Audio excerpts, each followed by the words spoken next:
to this month's Coffee Talk. I'm Kim Pruitt, one of the wellness counselors at the high school. Today's topic is managing your mental health during COVID. Hello, my name is LaShasta Bell. I'm a licensed professional counselor, certified life coach, international speaker, and author. I also am the CEO of a local practice in League City, I Choose Me counseling and consulting practice. I'm so happy to be here with you all today to discuss COVID and mental health. Now, to start off, I want to make sure we're all on the same page, right? So I'm gonna give some definitions, so kind of bear with me a little bit so that as we journey in this next time period together, that we can be clear on being on the same page with our definitions. So I'm gonna start with the basic, like mental health. Now, I know that some of us, when we think mental health, we automatically think somebody is crazy. I get it, but let's understand this. Mental health is not the same as mental health illness. It's kind of like your physical health. Physical health is not an illness. It's the physical being and state of your body. Now, if you have a cold or you have a flu, now you're physically ill. So with mental health, the most basic definition is the state of our well-being in which an individual realizes his or her own abilities, can cope with the normal everyday stressors, can be productive at work, at school, wherever producing needs to take place, and is able to make a contribution to his or her community, right? Like that's just everyday life. That's waking up and being able to live life and manage your stress. That's what mental health is. So I hope we all got it. Mental health is just, hey, I got this life I'm living, even with the stressors, I'm doing okay, I'm producing, I'm contributing, I am showing up in my life. And that definition, of course, is my paraphrase, but it comes from the World Health Organization. So you can always check out WHO, to look at more about the definition of mental health. Okay, so that's our first definition. When we talk about mental health and COVID, we're not talking about anyone being sick. We are simply speaking of how are you doing in everyday life with the stressors and COVID. All right, the next definition. Well, there's three more, you guys. I'm going to define worry, I'm going to define stress, and I'm going to define anxiety. Not anxiety disorder, but anxiety, because some of us have anxiety without having the disorder. So I want to make sure we're super clear when we're having this communication. So when we talk about worry, worry is the cognitive part of anxiety. And you'll notice, like I say, they're like cousins. Worry and stress are cousins, and then like anxiety is the aunt, if that makes sense. But you'll catch in a minute. So worry is the cognitive. It's what happens up here. So when we use the word worry, it's happening in your mind. There's nothing else going on but in your mind. So it's like if you're like, did I lock that door? Did I lock the door? Did I lock the door? I think I might want to turn around because I'm not sure I locked the door. That is worry. So it's the cognitive piece. When it becomes obsessive, when it's on repeat. If it's 12 o'clock and you're at lunch and you're still asking yourself that you locked the door, you are officially worrying about if you locked the door. Now, worry can be good. Let me just say that, because if we think about our ancestors, our forefathers, in the days of farming and irrigation, they would worry about the rain. What are we going to do if it rains? Are the plants going to survive? Will the crops survive? But they took action. That's why we have a wonderful, beautiful, amazing irrigation systems today to support when the rain comes that the crops do not flood out. So worry is okay if it leads to change. So it's helpful if it leads to change. But if it turns into obsession, where we're at lunchtime still wondering if we locked the door, then it becomes a problem. So that's worry. We got it. Worry is in the mind. It's on repeat. It's helpful if it turns into action. So if you worry about something and you create a plan and you act upon it, then worry is helpful. Our next definition is stress. Now, stress is the reaction that we have to environmental changes or just any change that exceeds our ability and our resources. Stress happens in the body. It's the physiological response. So remember, I told you guys like they're like cousins. So we have mind and body. See, they go together.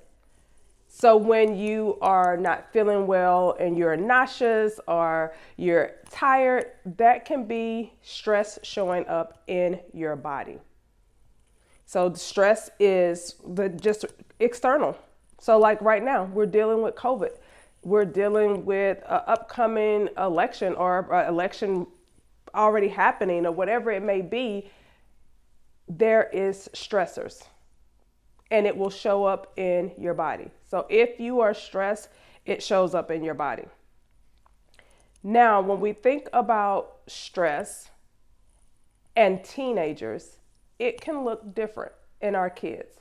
Sometimes it looks exactly the same. Same thing with worry. But the ideal of it is to check in with yourself first and understand the definitions so that you can then check forward in your kids. But you have to be able to know what you worry about, how you worry, what you stress about, how you stress, how it shows up before you can really recognize it in anyone else. Stress is a biological response. Like it's not a unhealthy thing unless it becomes excessive. So some of us may stress a little bit before a test or before a presentation at work or before a sporting event. Our armpits may get a little sweaty. Our hands may get a little sweaty. Like right now, my hands are a little clammy. Do I do this often? Absolutely. But my body response is to the slight stress of speaking will sometimes mean cold, clammy hands. In about 5 minutes, it'll be fine. However, if I fixated on my hands being clammy and cold, then it could lead to anxiety.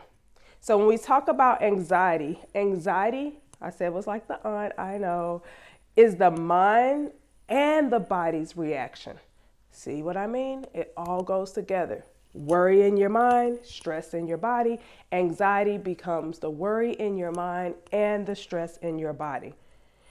It's a reaction to stressful situations, dangerous situations, unfamiliar situations. So COVID has created an anxiety all of its own. It's unpredictable. We don't have as much information as we would like.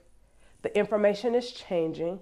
So literally our brain registers, some of us, our brain registers COVID as a threat, as a dangerous situation, as an uncertain situation. And it's happening not just with the adults, but with our kids too.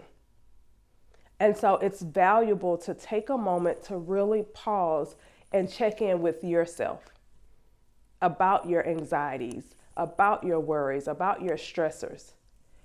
That way you can clearly communicate with your kids about their worries, their stress, their anxieties, and not project yours onto them because you've already checked in with yourself. So we're going to take a little time today. Now that we've mapped out the definitions, I'm going to give you some statistics because some people like numbers. I love numbers. I'm not going to overwhelm you with numbers, but just so that you know how relevant this talk is and how relevant it is to act after this talk. So we'll do some talks on statistics. We'll also go through strategies and ways to recognize your kids' stressors and what they could be, as well as how to address them within yourself and to support your kids in doing so. So not to be too burdensome with facts, but we are going to definitely take some time with the statistics, but we're going to spend most of our time on what the problem looks like and how to address the problem. So when we talk about mental health by the numbers, the pandemic, of course, has caused an increase in numbers across the board, levels of stress, levels of anxieties, levels of worry. But I want to back it up a little bit and talk about our numbers before February was here in 2020, when it was January 2020 or December 2019. 50% of adults in the United States reported that their mental health has been negative to impact in COVID. But before COVID, 1 in 5 experienced mental illness each year. 1 in 5, you guys. So understanding this, yes, COVID has created more, but I want you guys to recognize that mental health illness has been in our teens, has been in the adults around the teens prior to COVID. So some things, yes, have become more emphasized with COVID as expected. I mean, literally we have coronavirus anxiety. It's a whole thing now. It's a whole thing. Some of us are experiencing generalized anxiety, which means like you're just anxious often about many things.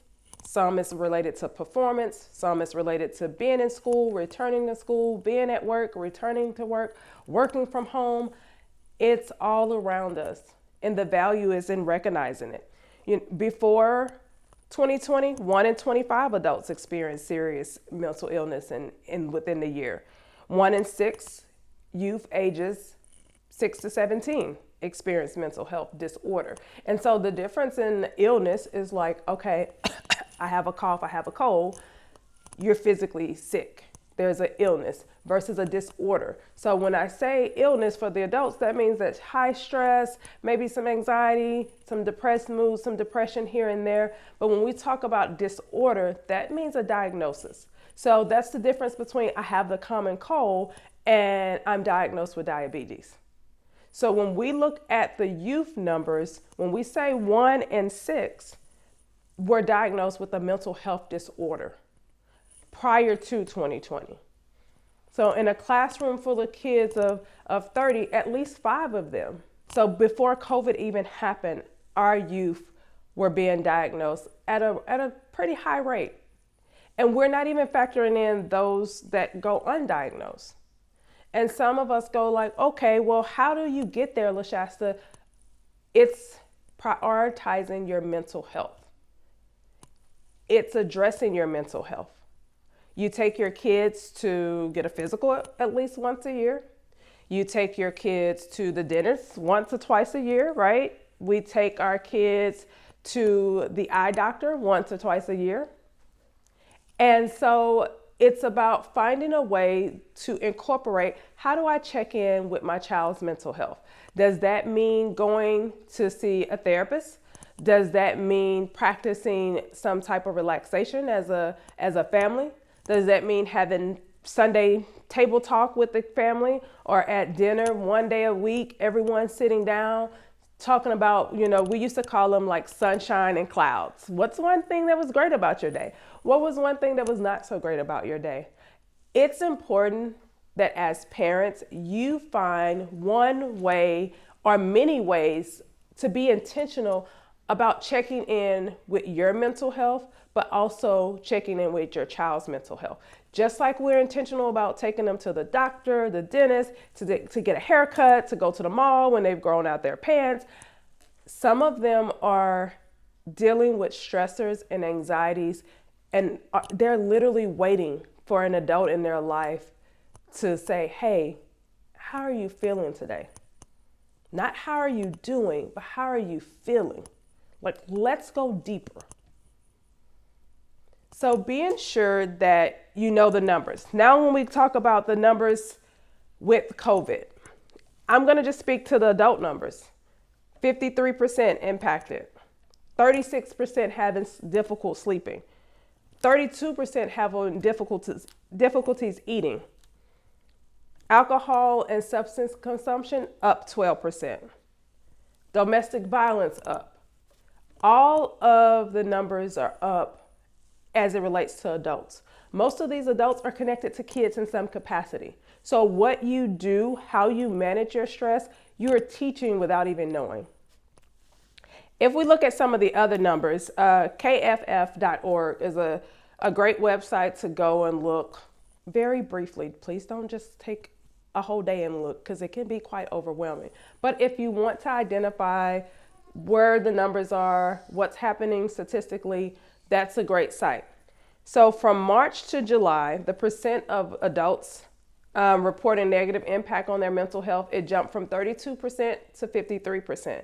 When we talk about parents and kids, 79% of parents are worried about the teachers and staffs in the school being sick with COVID. 79%. That's moms and dads. We're not just looking at moms, because I know sometimes people, they want to say us women, we worry.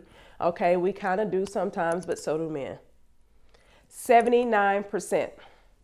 73% worry about the physical distance practiced by their children. 70% worry about their children getting sick. 69% worrying about someone else in the family getting sick. And 60% believes the worst is yet to come. 60% is the lowest percentage of all the numbers. We are worried. We are stressed. We get that. I want to help you today to recognize it in yourself and in your kids. And then I also want to help you to create strategies, coping skills, not just for COVID right now, but for life. They work if you work them.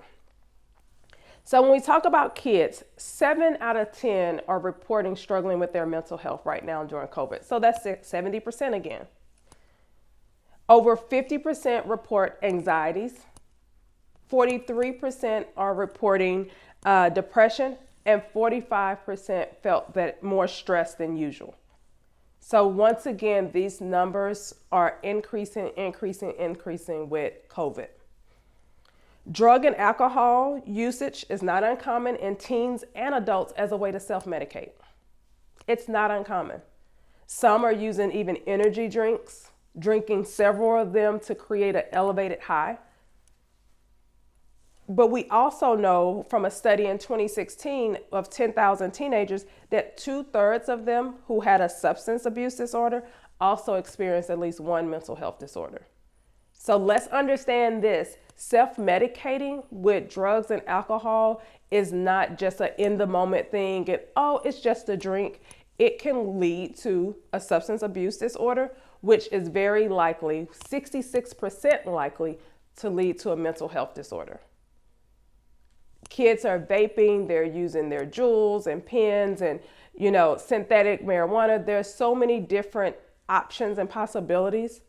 It's important to sit with your kids and just have a candid conversation about, how much do you value your life? To choose these things, you're choosing to change your life. You're choosing to derail some of your dreams. You're choosing maybe a harder path than necessary. However, if they don't understand all of their options, like it's an option to go see a therapist. There's an option to go and meditate. There's an option to learn. If they don't know that those options are there, or they're not clear on what they are or where you stand as a parent, then the alcohol and the drugs will be their go-to. Now, when we talk about what to do, let's spend the time on the what to do next, LaShasta. You have the numbers, you have the definitions. We're clear on that this is a big deal and help has to increase. Options have to increase. First, my company is I Choose Me. It's not just a little catchy name. I know it's cute and it's catchy, but it's intentional. It's about healing for me and living for me.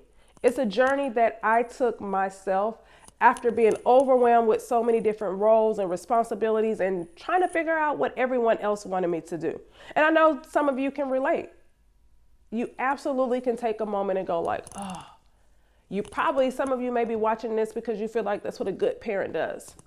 But I guarantee you before you're done, you'll be glad that you watched. So when you're thinking about choosing yourself first, that's where I'm going to start. I know that this is about helping your kids, but we are only as good of help as that we give to ourselves. So that means my number one thing, at the very top, is for you to check in with your mental health. For you to identify how you worry, how you stress, where's your anxiety. The parents set the tone in the household. When we are elevated in our stress, it comes out in our body language, in our facial expression, in our tone of our voice. I can remember, my son is 15 now, and he might have been about 8 or 9. And one day he was like, Mom, why do you have your mad face on? I'm like, huh? What do you mean, my mad face? In my mind, I didn't know he labeled my faces, but he did. And while I was in deep thought, apparently my deep thought face looked like my mad face. And so he and I had a conversation about that, because him seeing my face and labeling it as a mad face, he automatically assumed that I was upset at him. Now, granted, my husband and I, we've been intentional in raising a very verbal child. Some kids wouldn't say that, but it does not mean that they would not internalize the face to mean that they did something wrong. So that's the reason it's important that we check in with ourselves. And of course, after that, my thinking face changed so that he could clearly identify my mad face. Because I'm not going to say I don't have one, because I do. I'm a whole mom of a boy. There's that face. That's the face. So understanding this, and he knows that's the face. Understanding this, it's a value in us developing awareness of how we stress, how it impacts us. Having an outlet that is not our kid. I get it. Some of us are like really cool with our kids and we call them our BFF. Look, no shade against that. However, in this time, your stress is not going to help your child's stress.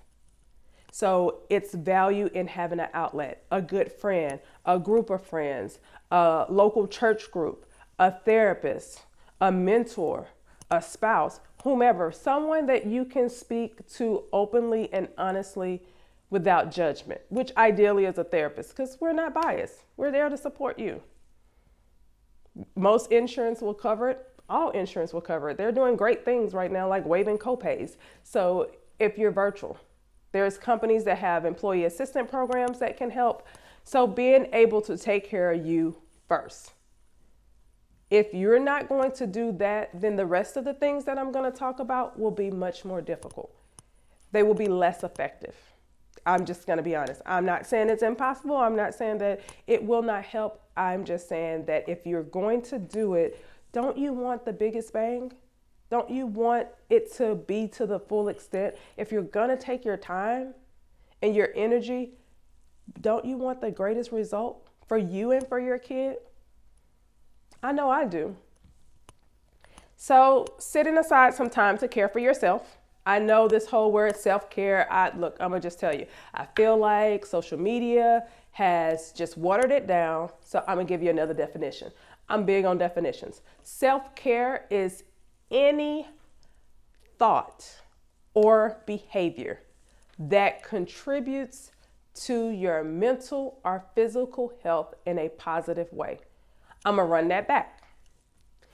Self-care is any thought or behavior that contributes positively to your mental or physical health.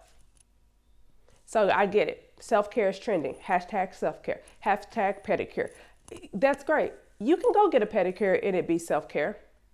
If you are present in the moment and enjoying it. If you're making your list of what's for dinner, I got to pick up the cleaner clothes, I got to do this. That's not self-care. That's self-maintenance. You're just making sure your toes pretty. Because it's not contributing positively to your mental health. Because you're not even present. You're at the grocery store on aisle 3. So setting aside time for yourself. A lot of parents will say, I don't have time. I'm so busy. I guarantee you, you can find 10 minutes. Matter of fact, I'm just going to take a moment and find 10 minutes for you. If you drive in your car anywhere, that's time you can listen to a podcast, create a playlist and listen to your favorite music. There's time. If you go to the bathroom, most of us are going 3-4 times a day. Spend an extra minute in there.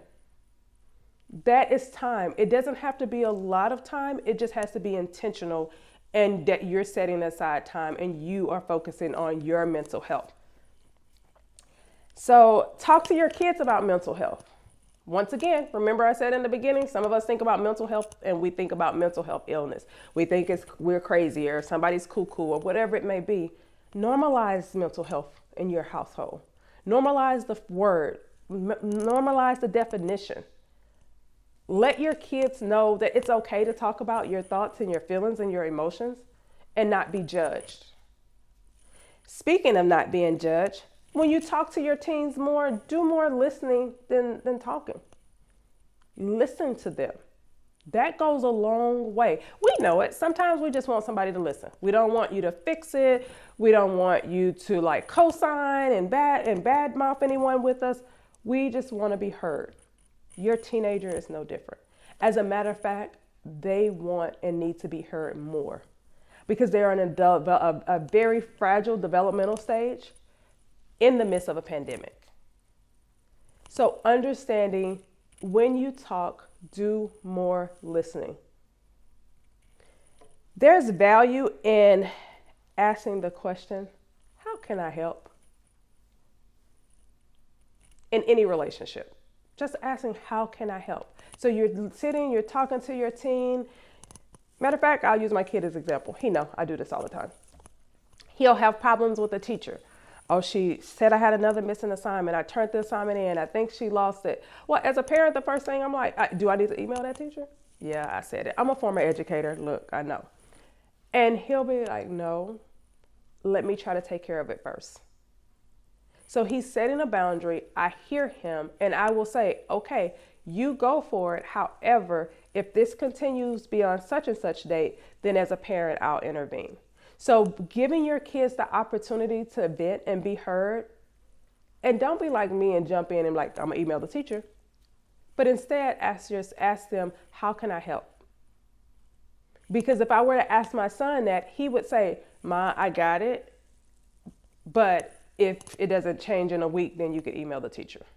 So getting in that practice of asking, because a lot of times they have an answer for us, but they're waiting to be asked. Empathize. Empathize with your kids and validate their feelings. Don't explain away their feelings. Like, you shouldn't feel like that because XYZ. Those are their feelings.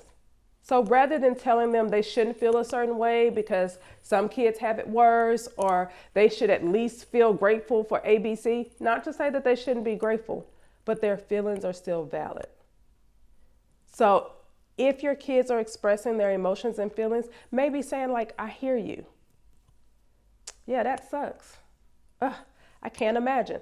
Those are just short little phrases that you can use to empathize with your children, with your teens, and validate their feelings.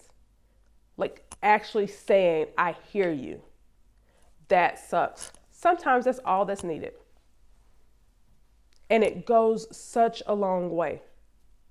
And this will open up communication more, because I know some of us feel like our kids don't want to talk to us, especially our teenagers. They do want to talk to us. They just don't want to be talked at or over-talked. They want to be talked with. And to do that, it takes being a good listener, empathizing, validating feelings, just as a preliminary start.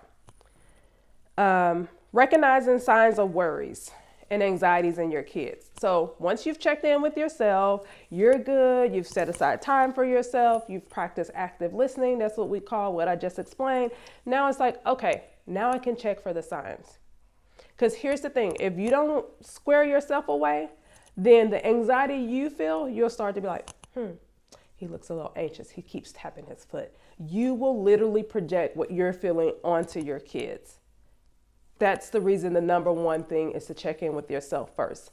Now, some of the signs that you can look for. This is very much, not at all, a complete list, because there are so many different signs. It can look different ways, but you know your kid. You know when something's not quite right. But some of the things you can look for is change in mood that are not usual.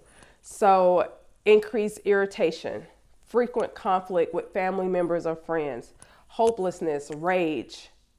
So any types of change in behavior that are not typical of your kid, being able to see that as a possible sign of stress, worry, or anxiety. Loss of interest. If your kid is like a top ranked Minecraft playing player, and then all of a sudden they're like, whatever to Minecraft. Okay, loss of huge interest. That can be a sign of stress, anxiety, or worry impacting their being. Hard time falling asleep, staying asleep, or sleeping all the time. And when we say sleeping all the time, that means extended hours of sleep beyond normal. If your kid usually needs 7 hours and now they're sleeping 10, 11 hours, then that may be a sign.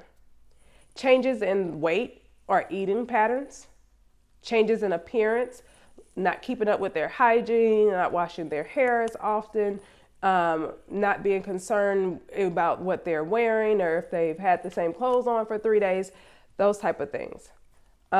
Increase in risky or reckless behavior, which could mean alcohol use, drug use. It could mean increase in sexual activity. It can mean hanging with kids that are mischievous or are known to get into trouble. Any of those changes where it's risky or a reckless behavior. So that is just a list of some of the signs to look for or that can be indicators of your child suffering from stress, anxiety, or worry. So we've talked about definitions. We've gotten on the same page of what mental health is. We've talked about ways to check in with yourself. We've talked about the statistics around COVID. We've talked about what you can do as a parent to support your teenager in this journey with anxiety, stressors, and worries surrounding and regarding COVID. I want to wrap up with giving you some tangible ways of incorporating what we've talked about for yourself individually, for your teen, and collectively as a family. So, encouraging your teen to get active. We've been under quarantine and isolated, and which means a lot of us have not moved as much. Kids are back in school, some of them are online, but really taking time to get moving.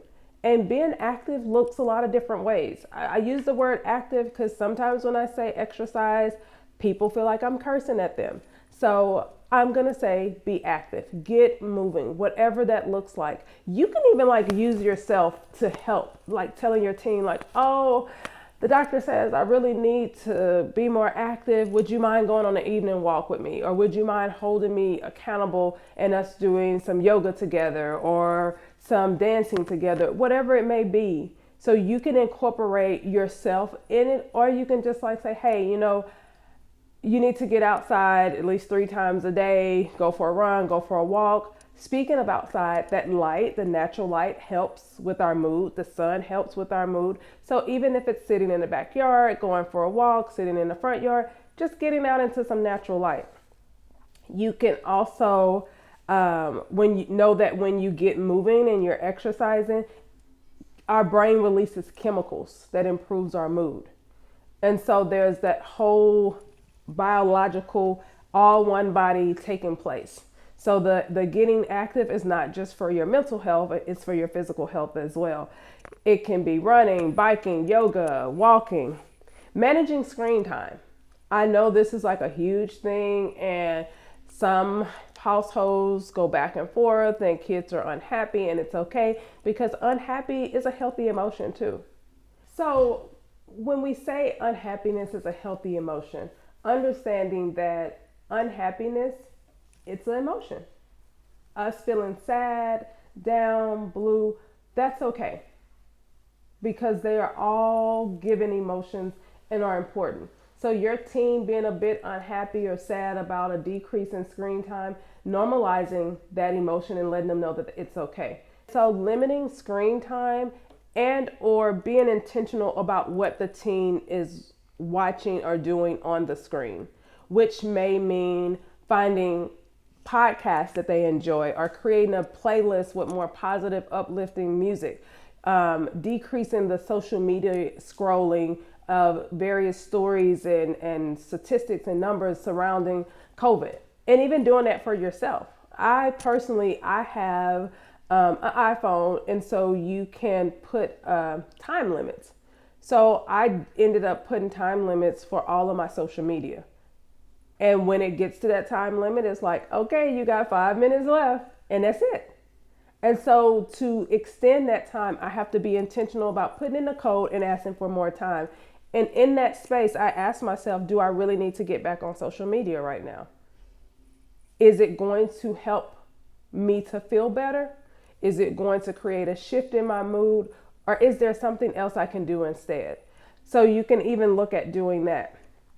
When you're viewing comedic videos, laughter is good. When we laugh, we also release a chemical in our body that helps us to feel good and changes our mood. Staying connected to family and friends. This can be Zoom calls. Over this time, I've had some great Zoom parties. We've had dance parties via Zoom. We've had, coffee talks via Zoom. We've just had Bible studies, all types of things that can take place. So being intentional with yourself about scheduling time with your friends and family, but also extending that to your teenagers.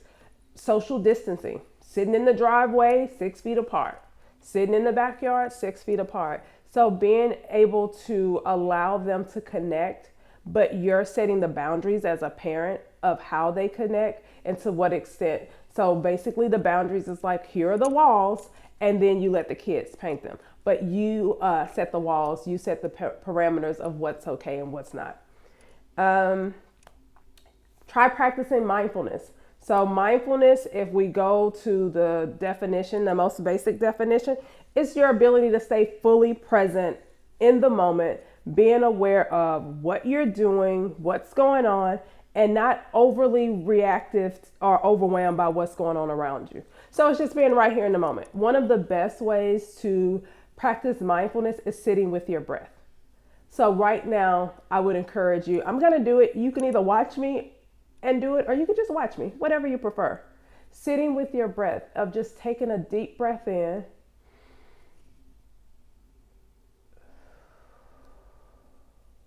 and then releasing it. In that moment, the only thing I was focused on is inhaling and exhaling. You can do that 2 or 3 times, 3 times a day. And that's practicing mindfulness. You can teach your teenagers to do it. Scientifically, as humans, we don't breathe deeply enough anyway. Like, our breathing is more shallow than it needs to fully oxygenate our bodies, which means it's easier for stress to take place in our bodies when it's not as oxygenated as it should be. So taking time to practice mindfulness. Now get it. Mindfulness is not just deep breathing. That's just one of the ways to practice. You can do meditation. You can practice mindfulness when you eat, when you walk, when you listen to music. It's all the time, everywhere. It's just that act of being intentional, of being right present in a moment. Because what I've discovered as an anxiety treatment professional is that most anxiety takes place about past things or future things. I have very few clients that are anxious about this very moment that they're in, the very present moment. We're either worried about what will happen with COVID, or we're stressed about what has already happened. Like, oh my gosh, so many people have died. Or, oh my goodness, they say it's going to be the coldest winter ever. But right now, in this moment, we can be free of anxiety. We can sit with our breath. 5 finger breathing. So I'm going to show you another one with the breath, because the breathing is easy. We have to do it anyway, right? So that's like one of the easiest, quickest ways to de-stress and to manage your worries and anxieties. So if you take your 5 fingers, here we are, and you just breathe in, you hold it when you get to the top of the finger, and then you breathe out. You breathe in, then you breathe out. You breathe in, then you breathe out. You breathe in, then you breathe out. You breathe in, then you breathe out. If you wanted to add some visual imagery to it, you could imagine breathing in hope and gratitude and breathing out stress and worry, however you want to do it. Kids can do that at home. They can do it at school. Of course, you don't have to put your 5 fingers in front of your face like this. I'm just doing it for the visual. But hands can be under the table at work, under the desk at school. It's pulling in your senses, because part of mindfulness is using as many of your senses as you can to be in the present moment. So with the 5-finger breathing, if you're looking at it, you're using your sight. If you're not, then you're using touch and you're using breath. So that's another way that you can incorporate mindfulness. Grounding techniques. Grounding techniques helps to bring us present in the moment as well. It's about using your 5 senses. So you can say, what's 5 things I can see? And you name those 5 things. Now you're labeling. So your brain is focusing on labeling the 5 things that you see. What are 4 things that I can touch? You're labeling the 4 things that you can touch. What are 3 things that I can hear? What are 2 things that I can taste? What is 1 thing that I can smell? So you can do 5, 4, 3, 2, 1, or you can just do 5, 4, 3. Whatever you need, giving yourself what you need. Stretching. So there's a couple stretches that you can do for yourself. Your teens can do, you can teach your kids, you guys can do them all together. That helps to decrease stress. One of them is the forward fold. And it's just exactly what I said. You just simply fold forward. Allow your hands to dangle. Feel your arms and shoulders loosen. Lower back. And just sit there for a few seconds. And then you slowly come up. And then the other stretch is, the reach for the sky. We know this one and the other one. We did it in PE class. We all get it. So being able to wiggle your fingers, stretch them as high as you can, ground your feet. So you're reaching high with your hands and you're being firm in your feet. So there's almost like this disconnect, mixed body that you should feel. And then you go to one side, almost like a tree blowing in the air. And then to the other side.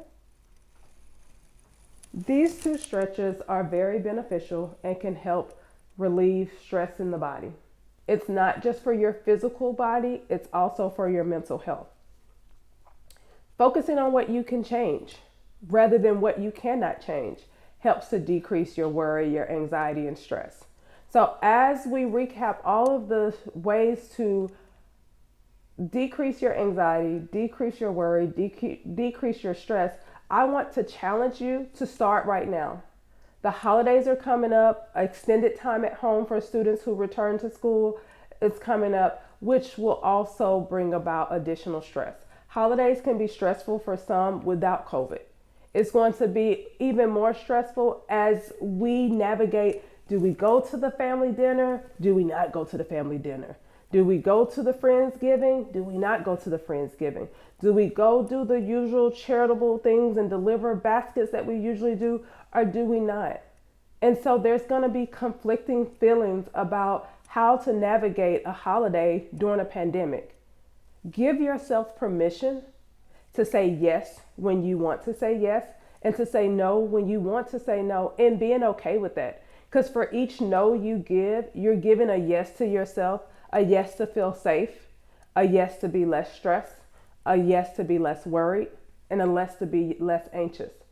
Your kids hearing and seeing that will learn how to say yes and no and be okay with that. As your teens are wanting to go hang out because school is out, setting boundaries and letting them know what's okay and what's the expectation to keep the family safe and to keep themselves safe during the pandemic and the holiday.